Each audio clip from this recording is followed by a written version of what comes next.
welcome to this three-part webinar series on moneycontrol.com, which is brought to you by Mirai Asset Investment Managers. And this is called Decoding the World of ETFs. Now, why ETFs? So I actually pulled up the latest PIVA report from S&P Dow Jones Indices, and it shows the India scorecard for 2020, which reveals that over the 5-year period ending December 2019, almost 83% of large cap Indian equity funds and 78% of the ELSS funds, almost 41% of mid and small cap funds underperform their respective indices. So, does this mean that the market for ETFs is ripe? Well, today we'll be talking about making ETFs more mutual. And joining me are Swaroop Mohanty, the CEO of Mirai Asset, and with him I have Siddharth Srivastav, the product head of the ETF format. Gentlemen, good afternoon, and thanks very much to both of you for joining in. Swaroop, my first question is to you. You heard the data that I read out, and of course, you've seen the market itself. Is ETF really the next big thing? Is the time right for it to take off in India? Sumera, thank you so much for doing this with us. Let's face it, in the investment world, arguably the most notable disruption has been the rise of ETFs. And in the last decade or so, where the AUMs have grown from say 5 trillion USD to 6.6 trillion USD, which is twice the size of the India's GDP. And over and above that, this is just a 3-decade-old product. ETFs is an investment product which is transparent, accessible to investors, and comes with a low cost. The tradability feature of the ETF also gives it an edge. This has given passive products, including ETFs, a great momentum globally. Today, index mutual funds and index ETFs both account to almost 19% of total net assets in US last year. And in last year, it's not very interesting to note that the AUM of passively managed equity actually surpassed the AUM of the actively managed funds, right? See, at the core of this adoption lies the simplicity of the product, and that makes it appealing. Today, with the help of ETFs, and investors sitting in the US can access the Indian markets and vice versa. Even the exotic ETFs are appealing to investors due to the transparent nature of its methodology and the low active risk. In India, several notable, developments have taken place in the last 5-6 years. The government uses ETFs as a preferred route for disinvestment, and that has increased the participation of retail investors too. In India, participation of retail investors has been suboptimal in the corporate bond. ETFs are being used very favorably by EPFO and private PFs for their exposure into ETF markets, or equity markets rather. And you brought up the debate of the shrinking alpha, and that is a debate which needs to be started now, and that's when the threshold of the ETF market starts globally, and we're not seeing an exception in India too. All right, so Siddharth, come in on this because the Indian market in many products is a little late to catch up. So what are the trends that you're seeing globally, and how is it compared to the Indian market in terms of ETFs? So back in 1993, when S&P 500 ETF was first introduced, it was with the intent of trading a fund which tracks S&P 500 at a low cost, because actively managed funds were finding increasingly difficult to outperform the S&P 500 index, which we are now seeing in the Indian markets also. So now ETFs are being used for multiple things. For example, to take long-term strategic allocation using a simple ETF like S&P 500 or a Nifty 50 in case of India, or a short-term tactical asset allocation using a sector ETF or a theme-based ETF. ETFs are also being used to create model portfolios depending on the risk profile of investors. So you can use different ETFs and construct a larger portfolio for an investor based on his or her requirement. Also now, during the rebalancing while the portfolio decision is being made, just to reduce the cash drag, the exposure is being taken via ETF to at least generate the market returns during this period. And also now, especially ETFs are being used to take exposure in emerging markets or a frontier markets by especially if we are talking about the US investors. On the product side, in India, we are still catching up. We are still talking about plain vanilla ETFs like Nifty 50 or a Sensex. Global ETF market has evolved much more. There, the talk is right now around ESG based ETF, where you use ESG based ETF to do sustainable investing, or a smart beta based ETF, which uses factors like low volatility to give you a very focused exposure in that factor. Also now, debt-based ETFs are catching up, are getting a lot of traction globally. And it's interesting to note is that a lot of emerging themes and strategies. So, like cannabis-based ETF or a cloud computing-based ETF is getting very high traction in the investment community, because using such exotic products, you can get a very transparent yet focused exposure in those emerging themes of the market. Uh, while coming to India, yes, we are still evolving, especially on the product side also, and in terms of how much retail participation is there in the industry.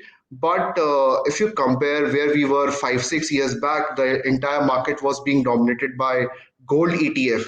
But now with government using ETF route for disinvestments, EPFO using ETF for exposure in equity market, there's a lot of traction which is being seen from the institutional side also, and from the retail side also. So now we are seeing a lot of AMCs filing for sustainable products based on, let's say, ESG theme, or launching multi-factor based ETFs. So the product gamut is also increasing, and I think with that, the retail participation in the segment is also increasing quite well. Okay, so just a note for our audience. Siddharth mentioned ESG. For those who don't know, these are the environment, social, governance norms that a lot of companies are now using to sort of categorize investments. And a lot of research, or at least recent research, goes to show that perhaps companies which are compliant to these norms could be better performers. People who are known for actively stock picking are also looking to have some exposure to ETFs. But so there are two questions for you. One, you spoke about the exotic ETF trends. Now, my simple point to that is that ETFs are a simple product, right? Why complicate a simple product? And second is that the kind of outperformance that indices are now doing, is that going to now be a structural trend? So both very good questions. So when ETF first came into picture around 3 decades back in early 1990s, it was all about plain vanilla product, right? Giving exposure to broader market, like using S&P 500, or let's say a Nifty 50 in India. But see, ETF also gives you one very important thing, which is a transparent portfolio with a known methodology, which investor can assess to take exposure in various segments or theme of the market. So something, for example, let's say cloud computing is doing very well in US. Now, if someone wants to just take exposure in cloud computing companies, which are basically into that segment, he, rather than going for an active fund, can evaluate an ETF, which will tell you how the selection is being done, how the portfolio is being created, what has been the back-tested performance, and the investor will be able to take that exposure, invest in that product at a typically at a very low cost as compared to active funds. So that is why I think exotic products on the ETF sides are also getting a lot of traction, because at least you are getting that exposure at a low cost and with a known methodology and a transparent portfolio. So, what we suggest typically to an investor is that investor can evaluate forming their portfolio with some exposure to ETF, so that you do not risk the underperformance of your portfolio compared to benchmark that much, and you continue to get some beta exposure at a low cost in your portfolio, which will basically reduce the cost of your entire portfolio, as well as you will have some funds which are providing you that market returns. Yeah, you raised a very valid point to that because, in India, and I'm sure both of you will remember that very, very famous ad that says, Kitta deti hai, right? So that's one of the key factors for India. I would Sarup, the most difficult question for you, I mean, Siddharth kicked it off, but I want you to take it forward is, what is the place that an ETF has in an investor's portfolio? Where does it fit? Should it be part of the core portfolio? Yeah, I agree, Sumera. This is the most important question when it comes to investing from an investor perspective. See, we feel ETFs are going to play a very crucial role in coming times for all investors' portfolios. There are various ways of doing this, but the key lies in avoiding the debate of active versus passive, or one should rather get into the thought process of what is good for one's portfolio. In that, there is a logical case for active plus passive investing, which Siddharth sort of alluded to in his discussion. I mean, just to take that point a little forward, say an active investor can still form his major portion of his portfolio in the active part of the side of the story, and can start allocating a bit to the ETF side as a satellite portfolio. What this does is it will reduce the risk of underperformance of the benchmark significantly. Hence, one can generate a better risk reward outcome through this way. Apart from these, from a portfolio perspective, one cannot deny the buying and selling on exchange at intraday levels, which give the benefit to the ETFs. And Siddharth's been talking about taking beta exposures and in areas which we are unsure and selecting a fund. And one can take very focused yet low cost exposure in various segments of the market. See, ETFs then form a multifunctional products, and these are across the segment and can cater to every need of mutual fund investor. I mean, here, Sumera, I'd like to ask you, since you interact the entire length and breadth of the market, what do you think ETFs can bring to the table for an investor?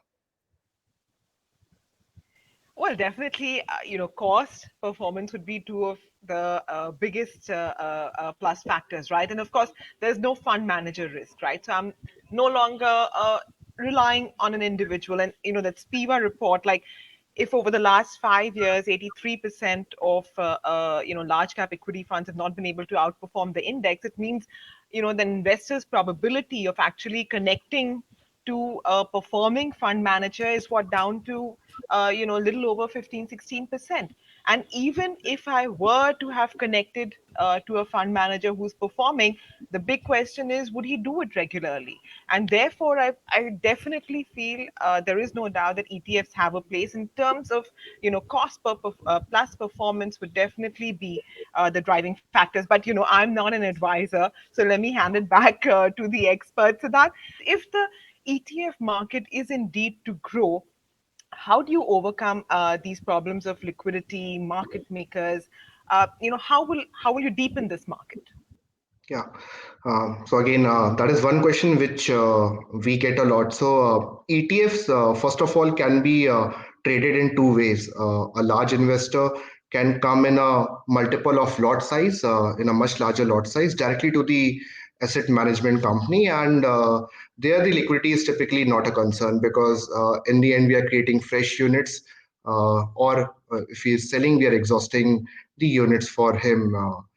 So there the liquidity depends upon what is the liquidity of the underlying stock. So in case of Nifty 50, we buy those 50 stocks or sell those 50 stocks. So for large investors, typically that is not a concern. A concern comes, as you rightly points out, when the trading is happening on the exchange, and there are several other factors come into play, and you are very rightly to point out that we are still trying to grow more retail participation, grow more exchange trading in ETFs. But right now it's around 280 crores on a daily basis, if I put a figure to it, and it has grown maybe by 10 to 13% in last 1 year. So see, on the exchange, what happens differently as compared to stock? You talked about market maker. So market maker plays a very crucial role, who creates the liquidity if an investor is coming in for the buy side or the sell side, the order will get executed because of the presence of such market makers. And this is a market that's growing at what now 20-30%. So definitely depth should come in as we move along. Swaroop, or before that, let me actually get Siddharth in again. Uh, would fund of funds, Siddharth, be an attractive way of making investments into ETFs? Till now, typically it's the ETF or the index funds which are being used to take passive exposure in the market.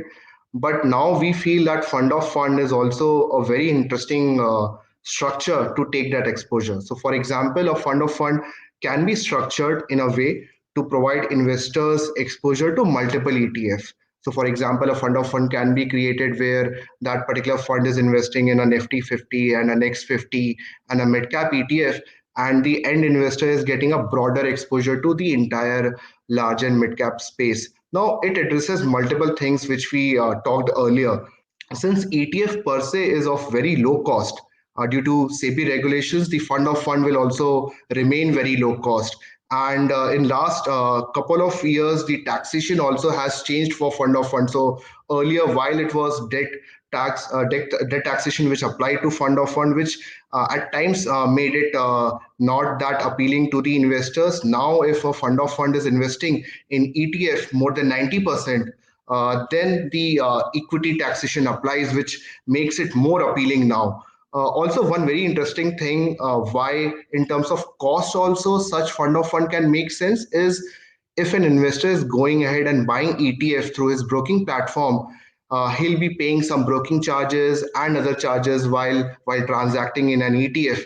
All those things will not come into picture once you're buying or rather investing in ETFs through a fund of fund route. So we feel that now, due to the equity taxation being applicable, the low cost of ETF, the convenience of taking exposure in multiple ETFs through a single fund, I think fund of fund will make more and more sense, and we are already seeing a couple of fund in the market which does that, and we feel that this particular segment will grow more and more, where the fund of fund is providing you exposure through ETF to the passive investments.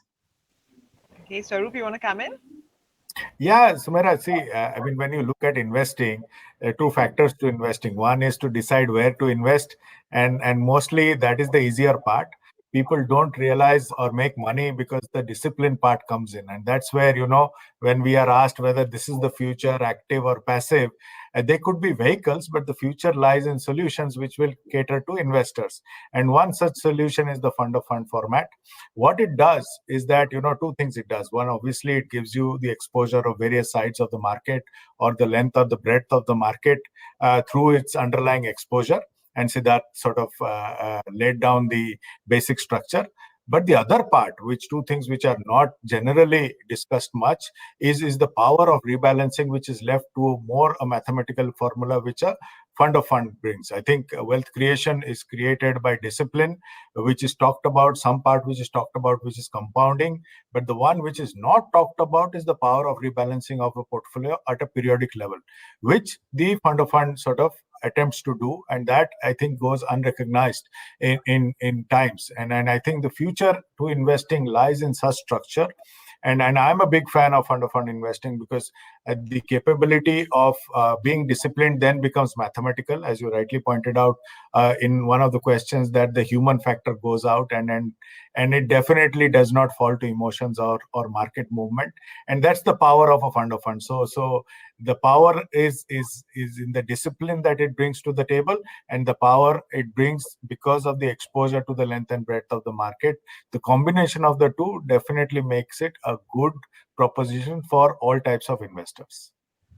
Well, that's true, actually. And what's testimony to this is the fact that the number of ETFs worldwide have actually doubled in just the last 6 years alone. Siddharth, Swaroop, thanks very much for joining in and for breaking down the world of ETFs for us one step at a time. Thanks very much for watching this webinar on moneycontrol.com.